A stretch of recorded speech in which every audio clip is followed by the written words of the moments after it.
pourquoi quand il y a Mike Alamba, Moïse Mbele.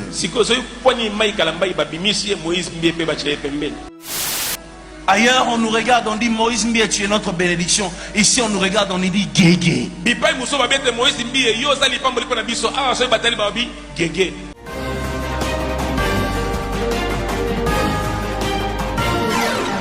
Mike Alamba est un frère avec qui on a évolué dans la jeunesse. Et après, il a fait son chemin. Aujourd'hui, il a son église. Il a ses encadreurs. Il a ses pères, ses mentors qui sont dans la ville, qui les conseillent. Mais non, pourquoi quand il y a Mike Alamba, Moïse Mbele. Si aujourd'hui il a un problème dans son couple, moi, étant pasteur, tout ce que je ferais c'est prier. Et toi, église, ce que tu as à faire, c'est prier pour notre frère. Prier. Que Dieu accomplisse sa volonté. Que Dieu fasse ce qu'il veut. Mais il ne faut pas commencer à dire Mike Alamba, Moïse Mbele. Il est pasteur, il n'est même pas pasteur à Bethel. De son église aujourd'hui. Il évolue dans son ministère. Au point d'appeler une femme, lui dire prends l'argent, va piéger, qu'on filme. À ce point. À ce point. Si moi je tombe, vous gagnez quoi? Moi si je laisse l'église, je vais aller faire un test à Renaissance, on me prend comme gardien.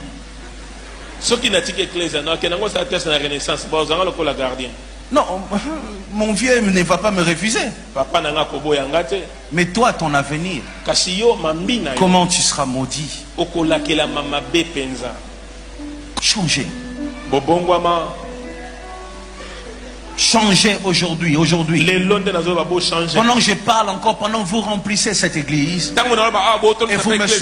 vous me suivez partout dans le monde, changez. Quand nous quittons ces pays, nous recevons l'amour. Quand nous revenons dans ces pays, on a l'impression d'être dans une prison. Qu'est-ce qui se passe?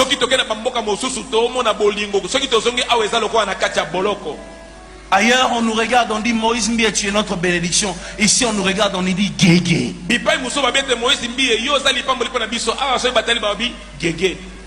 Sorcier.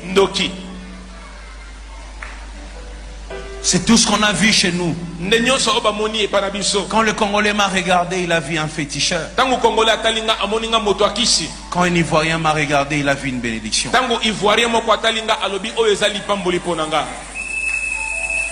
Qu'est-ce qui s'est passé dans ces pays pour qu'on soit méchant à ce point? Et ma question c'est comment on peut servir Dieu et être aussi méchant?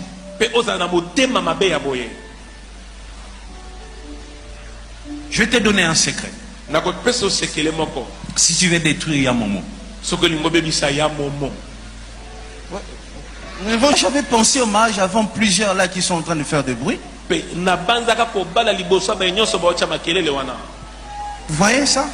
J'étais jeune. J'avais pas la barbe aujourd'hui comme Muyombe gauche, non? Vous voyez ça? Parce que je voulais tellement, je disais à Dieu Seigneur, que je finisse avec toutes ces choses. Mais Dieu m'a arrêté. Il m'a arrêté, il m'a dit, j'ai dit à Dieu Seigneur, c'est quoi le problème? Dieu m'a dit, cette personne n'a pas de problème. Sa famille n'a pas de problème. C'est juste que toi, tu dois faire les choses dans ma volonté. Attends mon temps. Parce qu'il est quoi? Magicien. Je vais vous dire une vérité. quelque chose que je n'ai peut-être jamais dit. J'ai commencé à servir Dieu depuis mon enfance. J'ai été président des jeunes, dirigeant des chorales, prédicateur missionnaire, prédicateur en formation, assistant des pasteurs. J'ai fait ce travail-là pendant des années, jusqu'à ce qu'en 2011, au mois de juillet, on a décidé l'apôtre Mbi a décidé de faire de moi le pasteur principal ici. Lorsque je suis devenu pasteur principal, la première chose qui est passée dans ma tête, je dois me marier. La première chose qui est passée dans ma tête, je pensais à rien d'autre que les mariages. Une année après, le 14 juillet 2012. Le 14 juillet 2012. Notez bien ça. Le 14 juillet 2012. 14 juillet 2012. Je suis allé. Moi, j'étais presque marié. Vous tous ici, vous êtes en train de vous taper la poitrine. Je suis marié. Vous avez pensé au mariage après moi. Vous tous, Carlos, Silos, vous avez pensé au mariage après moi. Après moi. Moi, il me restait le mariage religieux. Par la grâce de Dieu, j'avais rencontré une dame. À l'époque, on pouvait dire demoiselle. Une bonne personne. Une très belle personne. Une personne qui n'avait aucun problème. Et j'ai avancé vite. Et je vous parle du 14 juillet. Le 14 juillet. Il y a même des photos. Il y a même des photos. Je vous mettrai ça sur Facebook si vous voulez. Et Dieu m'a dit. Vous voulez que je mette ça? Non, mais parce qu'il faut commencer à tout dire. Vous savez, Dieu m'a dit, ça va, je ne mettrai pas. Vous qui suivez sur Internet, l'église Bethel a refusé, donc je ne mettrai pas. Alors, écoutez-moi. Jusqu'à ce que, au point où ça a évolué, mais Dieu m'a dit, Moïse, tu dois faire les choses dans ma volonté. Tu n'es pas tout le monde. Tu dois faire un pas si moi je t'autorise. Écoutez, vous acclamez, mais je souffre. Je souffre. Tous les jours de ma vie, lorsque je vois les gens faire de mon célibat leur sujet principal de leur ministère. Mais moi j'avais pensé au mariage avant plusieurs là qui sont en train de faire de bruit. Vous voyez ça? J'étais jeune. J'avais pas la barbe aujourd'hui comme Muyombe gauche, non? Vous voyez ça? Parce que je voulais tellement, je disais à Dieu, Seigneur, que je finisse avec toutes ces choses. Mais Dieu m'a arrêté. Il m'a arrêté, il m'a dit, j'ai dit à Dieu, Seigneur, c'est quoi le problème? Dieu m'a dit, cette personne n'a pas de problème. Sa famille n'a pas de problème. C'est juste que toi, tu dois faire les choses dans ma volonté, à temps, mon temps. Et depuis 2012 jusqu'aujourd'hui, je ressemble à cette jeune fille qui vient à l'église, qui dit à Dieu, Nabala. Je ressemble à cette fille. 12 pour moi, tu es là. Chaque fois que je te dis de prier, quelle intention de prière je te donne le plus? Mon mariage. Il n'y a pas un seul jour qui passe sans que j'ai prié pour ça. Je dis pas un seul jour. Pas un seul jour. Où je demande même la prière des hommes de Dieu. Je dis à Dieu, dites à Dieu de m'autoriser. Parce que j'attends que son go.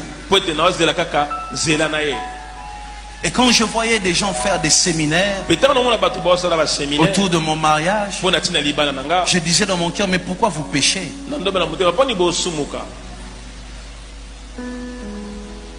Si mon célibat n'était pas dans la volonté de Dieu, mon ministère n'allait pas avoir ses résultats.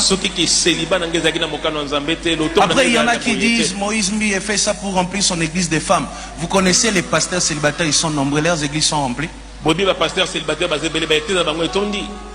Il fait ça pour remplir les gens dans ses concerts. Vous connaissez des musiciens célibataires, leurs concerts se remplissent.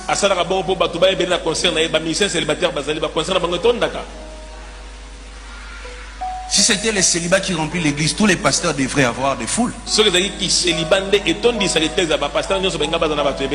Et quand je vois des séminaires sur ça, des émissions tout le jour sur ça, mais je suis étonné. Les journalistes d'internet, les journalistes ici, écoutez, ce qui est bien, c'est dire la vérité. Mais lorsque vous reconnaissez qu'une personne passe à la télé, non pour dire de vérité, mais juste pour créer un buzz, pour se faire remarquer, et il le fait en détruisant vos champions, ceux qui font la fierté de ce pays. Et vous autorisez ça parce qu'il a payé $30, $20, il détruit quelqu'un qui sauve des générations. C'est pas ça le travail du journaliste.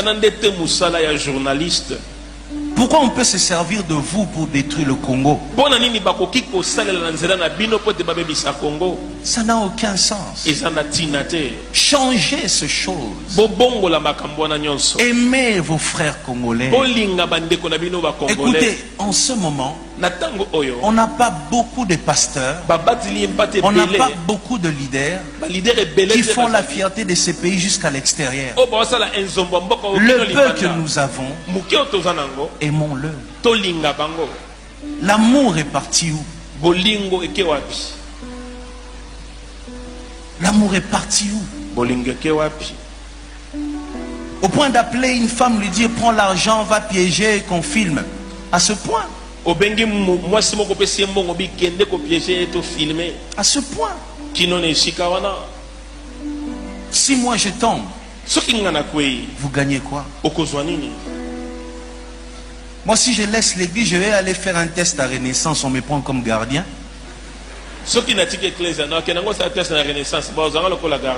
Non, mon vieux ne va pas me refuser.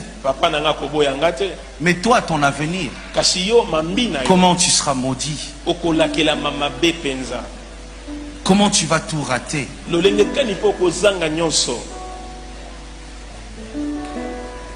Que le diable ne se sert pas de vous. Surtout, ne détruisez pas vos champions. Ne détruisez pas vos fiertés. Ne détruisez pas ceux qui font la fierté du Congo. Ils ne sont pas nombreux. Les pasteurs qui font la fierté de ces pays à l'extérieur, ils peuvent être 3 seulement ici. Il y en a qui font de bruit, qui s'arrêtent ici à Kinshasa. Même Mbanzangu, on ne le connaît pas. Ceux qui font la fierté de ce pays, soutenez-le, portez-le, aimez-le, sécurisez-le. Arrêtez de tuer vos champions.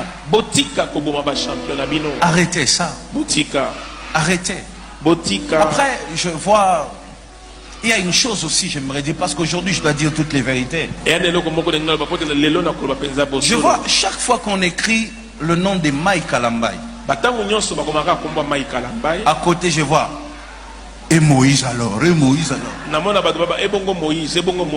C'est devenu comme si Mike Kalambai dort chez moi. Comme si c'est moi qui les fais boire les biberons. Mais c'est quoi? Mike Kalambai est un frère avec qui on a évolué dans la jeunesse. Et après il a fait son chemin.